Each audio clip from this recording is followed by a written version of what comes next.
Buenos días, mi nombre es Elías y yo seleccioné este tema del desempleo y la pobreza y con respecto a los salarios bajos de México. ¿Por qué? Porque muchos jóvenes no encuentran empleos bien pagados.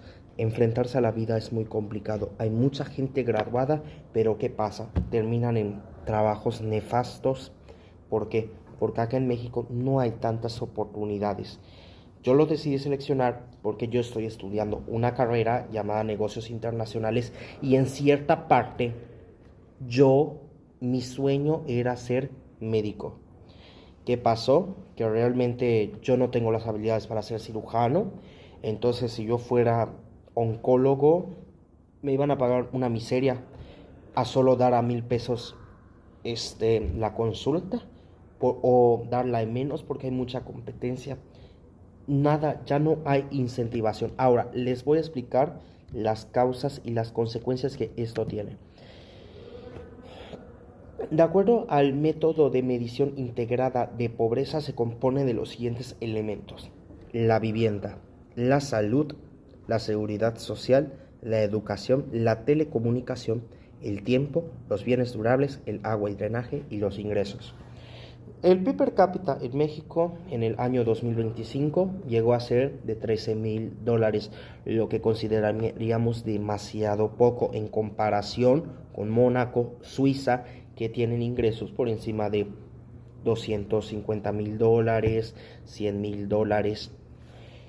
Acá en México los salarios son muy bajos porque los recursos monetarios son muy limitados. No hay mucho dinero en circulación, no hay. Y aunque hubiera mucho dinero en circulación, la moneda que en nuestro país es el peso mexicano está muy devaluada en comparación con el dólar y la libra esterlina, que principalmente gobiernan al mundo. La libra esterlina, el dólar y el euro.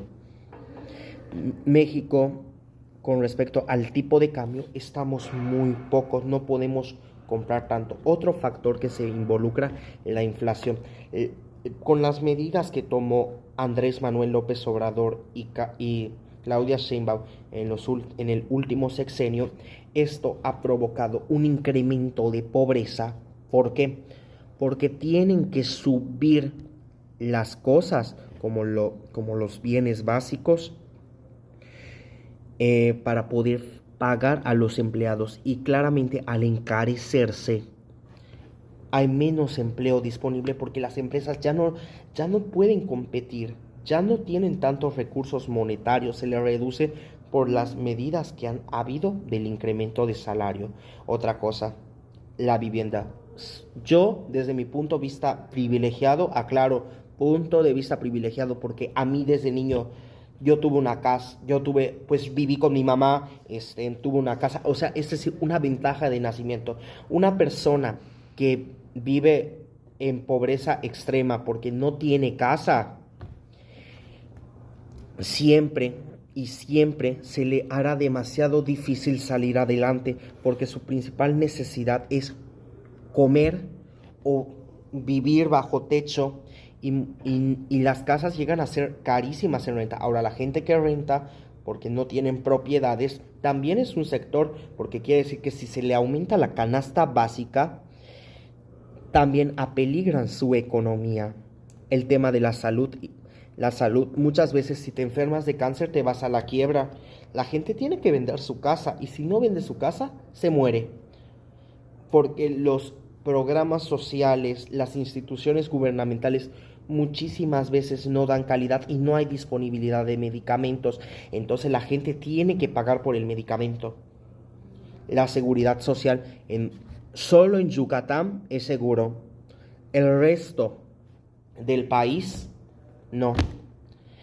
Y esto es por la tanta desigualdad económica. La gente no tiene empleos, no tiene buenos salarios, tienen hijos a muy temprana edad o a veces tarde. Bueno, eso no es el caso.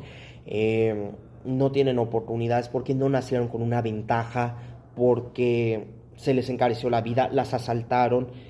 Entonces, la seguridad social, si hay mucho crimen, Entonces la gente tiene que desplazarse, tiene que irse a zonas más seguras, como ahorita ha habido mucha migración a Yucatán, porque es la ciudad más, porque Mérida es muy segura, no hay crimen. La educación también es importante. No es lo mismo estudiar en una escuela pública que en una escuela privada. Yo, yo tengo mi propio negocio, claro.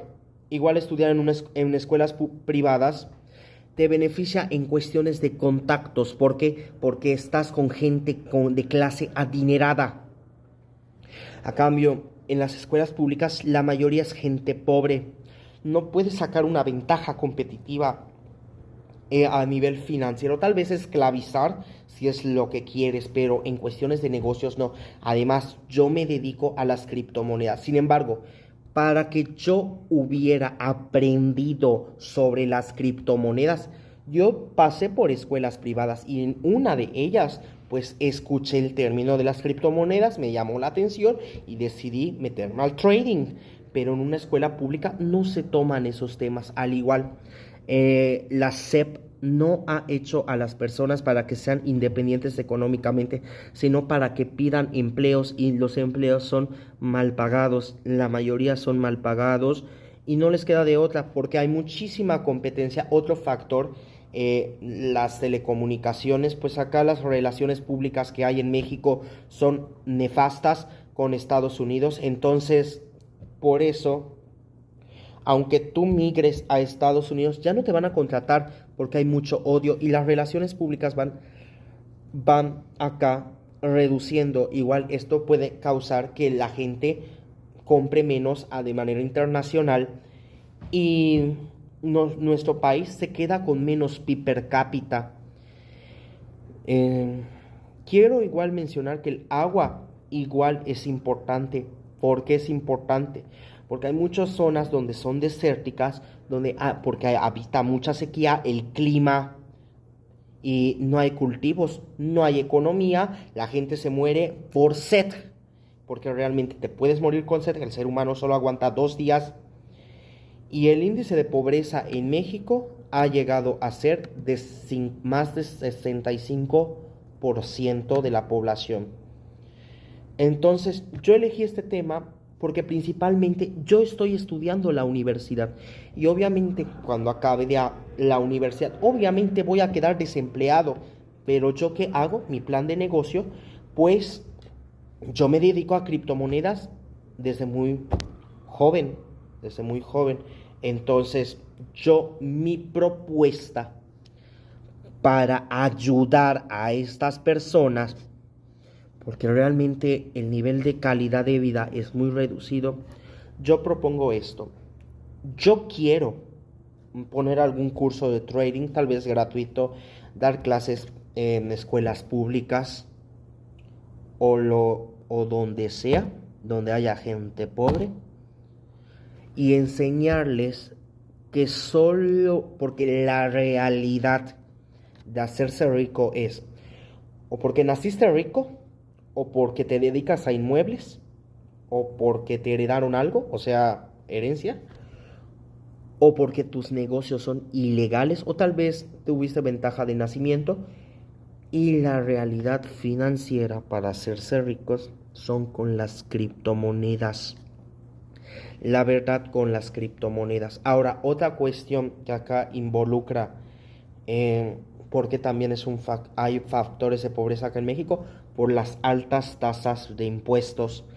Un 35% de impuestos sobre la renta más un 16% de IVA es casi quitarle a la población la mitad de sus ingresos. Por lo tanto, hay menos dinero en disponibilidad. Y las empresas, que son las que dan empleo, no, o sea, también tienen que pagar impuestos y el costo de producción se les hace demasiado elevado, por lo que no contratan a gente. Mi propuesta de solución es enseñarles a las personas a que inviertan en criptomonedas.